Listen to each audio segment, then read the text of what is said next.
kana sauni doino haidi keno khangde ai sauni lu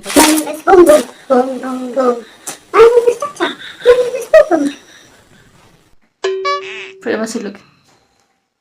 Hey guys, welcome back to my channel. Ado myam ngashi ke video sidi try on haul video doine to summer ki travel haul oidi.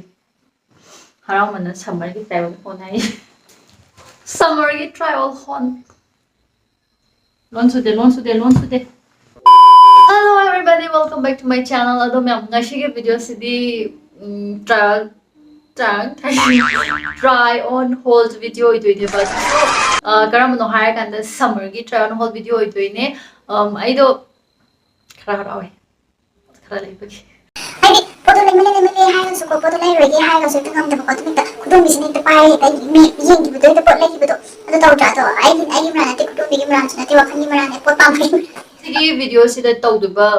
summer gi haul kai ka sigi video se Flipkart po adu tagi loin maglai boi doine ba kai na hai kan Flipkart ki summer gi collection ne moina phajai khole hongi khole so hai bagi to try tawge tawbani adu kai hai ni influencers ki latest collection style se ka do so weekly oina refresh khole maina refresh kai ka tawge khole na hai ba ya ge haraga tawbane ai yam higat le adu kan happy or le ba no pai ba se so phai na ko first ki se body con ne ba sigi na body con ama smile le sine chani ra something pi gi body con dunia duga sigi body con sina khara asang ba kai hai gani pa chani pan mo ka pi gi body con dune bu ko adu se ni si so ji yeng thatnaraga kara man na phari no ka hai bu to adu su yeng se ado Flipkart se koi brands makhal yam su even Urbanic Try phange bu ko adaki Tokyo Tokis ka different brands me am phange adu genuine oiba international brands se aso loina mak phange adu koi na ma se pole ba kan dum haidi language su English kadang na da ba to pa language me am na dum use to ba laiba khot pa yai di vernacular language so koi na shop to ba yai ye sigi body phone se phajai ngo aina hamba hekla aga packing ka hangdu pudo adu kan de aina asmasi gi phida se de ai kaya pam do man de khote na khalle ba ko stretchable ka dilo oi adu aina lei se ai jena hangai di pole ka na size se pak na haida bane ba do haidi adum bab oi de bado ado magi size ai lei se s haidi small da law bane ado aina set pa kan di magi figure ga smile thiung ga tora pai thora pudo ado mai pai thoi adu ga length su aina prefer to ba length oi adum ni dai da layer ga dum haidi okay type oi bado pambi type oi bado adu oi MRP se 1390 ne ba adu ga aina lei ba ga na chani pan ga kurmanga 25 mine oi gi bani ko adu ga aina sigi video number gi damakta screenshot login na thola pa kan ta magi price 675 oi ram be adu kana sauni ngoi doino haidi keno khangde ai sauni lu pa chani muk to pamwi ba pa chani si return tok thoi dana adu ga hojiki pa sha da muk lai sirana khalli ne do khalli khangde khar na le ta khar khati to edana muk lai dana pa kun tra khena ne chani ge option ade ju tang penja ta bado adu mai oi ba Flipkart sida koi ki poche hando khanjin haidi exchange to return to bodu refund ki ka to jam line adum to ya bane aduga mawo da haidi sigi delivery ke ka se tum fast delivery oi bane adugi shuma thakta ma se koi ki best value of money platform do adu oi bane kai gi no hai kan da 10 plus lakh stars ani yaubagi adu hoi yam ngange horase si horase te makha cha tharase ko sigi body con se leire dana aduga mathangi ama body con se sigi body con de sigi sina 265 se lawe yoga magi MRP se sisina 999 ne balising ama pi 265 ta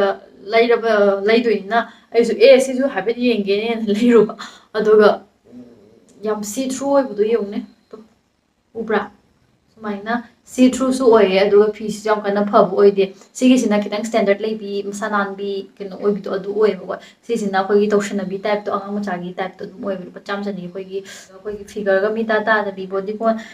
con do set ya de highway da shelak bi type to adu oi re ba du to sisi am go oi ba ko sigi dress se do 5 ai je 5.5 khara hele 560 yoge ado khara nem ba no khoi mi khoi le ga di tum chap cha bu di oni bat fida di am phatte ba aduna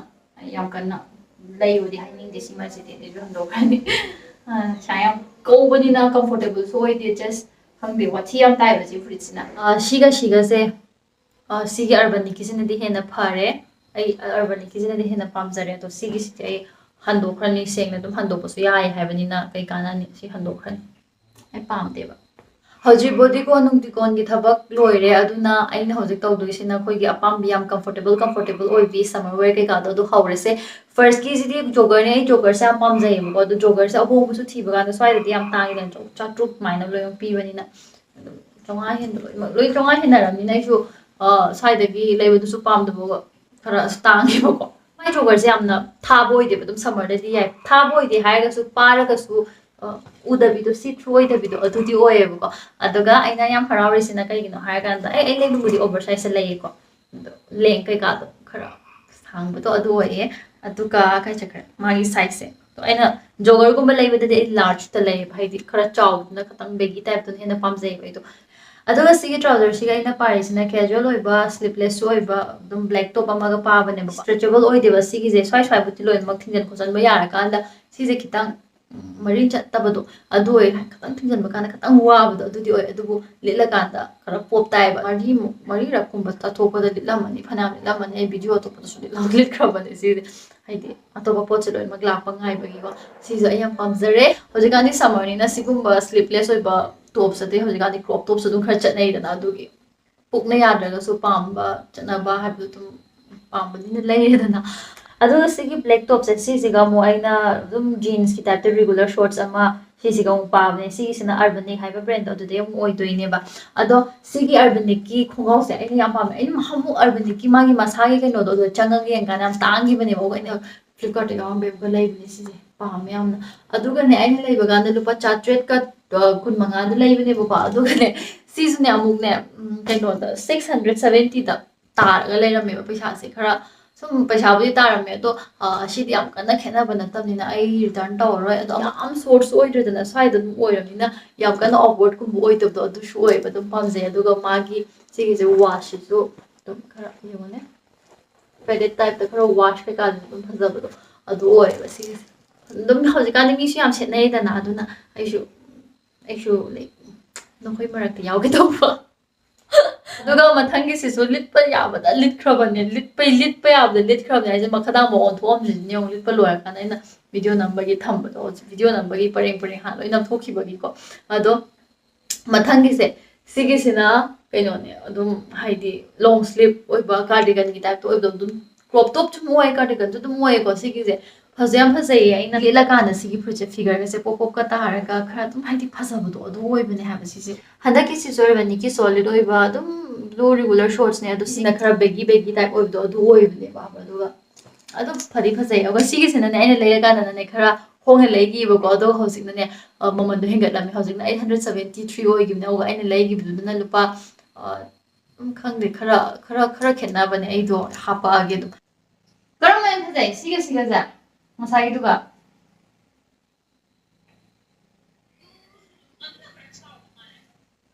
ꯁꯤ ꯅꯪ ꯂꯧꯖꯔꯒꯦꯔꯣ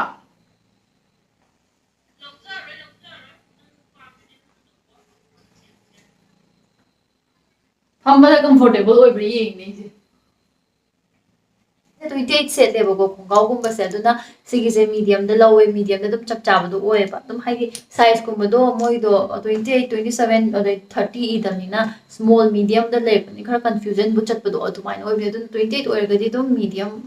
ꯌꯥꯅꯤꯅ ꯈꯜꯂꯤ ꯍꯟꯗꯛꯀꯤꯁꯤꯅ ꯏꯔꯣꯏ ꯂꯣꯏꯕ ꯑꯣꯏꯗꯣꯏꯅꯦꯕ ꯁꯤꯒꯤ ꯏꯔꯣꯏ ꯂꯣꯏꯕꯁꯦ ꯁꯤꯒꯤꯁꯤꯅ ꯑꯩꯅ ꯈ꯭ꯋꯥꯏꯗꯒꯤ ꯄꯥꯝꯕꯗꯣ ꯑꯗꯨ ꯑꯣꯏꯌꯦꯕ ꯄ꯭ꯔꯤꯟꯇꯦꯠꯀꯤ ꯔꯥꯎꯟ ꯅꯦꯛ ꯇꯤ ꯁꯔꯠꯁꯦ ꯁꯤꯒꯤꯁꯦ ꯌꯥꯝ ꯐꯖꯩ ꯑꯗꯨꯒ ꯃꯥꯁꯦ ꯑꯩꯅ ꯑꯣꯚꯔ ꯁꯥꯏꯖꯇ ꯂꯩꯈꯤꯕꯅꯦꯕ ꯎꯔꯕꯥꯅꯤꯛ ꯍꯥꯏꯁꯤꯅꯦ ꯐꯤ ꯑꯣꯏꯔꯒꯁꯨ ꯑꯩꯈꯣꯏꯒꯤ ꯐꯖꯕꯤ ꯒ꯭ꯔꯦꯗꯣ ꯑꯗꯨ ꯑꯣꯏꯌꯦꯕ ꯁꯤꯒꯤ ꯑꯩꯒꯤ ꯇ꯭ꯔꯥꯏ ꯑꯣꯟ ꯍꯣꯜꯁꯤꯗ ꯑꯩꯒꯤ ꯑꯣꯏꯕ ꯈ꯭ꯋꯥꯏꯗꯒꯤ ꯐꯦꯚꯣꯔꯥꯏꯠ ꯑꯣꯏꯕ ꯄꯣꯠꯇꯣ ꯁꯤꯒꯤꯁꯨ ꯑꯣꯏꯗꯣꯏꯅꯦ ꯁꯤꯒꯤ ꯇꯤ ꯁꯔꯠꯁꯦ and I love this the most